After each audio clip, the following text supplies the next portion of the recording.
Hey guys, welcome back. And for this video, I'm going to show you how to tag everyone in Slack. So first, what you'd want to do is go to any channel that you want. So in general, since all of the members are here, you could just type in everyone.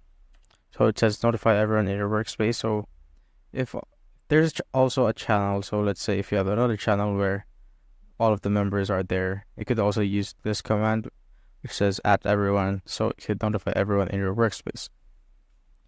So just type in on that, type in enter, so it will automatically tag everyone or alert everyone. So let's say you're in another channel. So how many members do I have here? So I have 3 members, not all. So what you can do here, just click on the at symbol. So you could either notify everyone in the channel or notify every online member in that particular channel.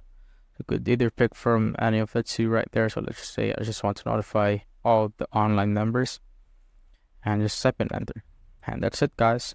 If you have found this video helpful, simply leave a like below or subscribe because it helps reach more people. See you in the next one.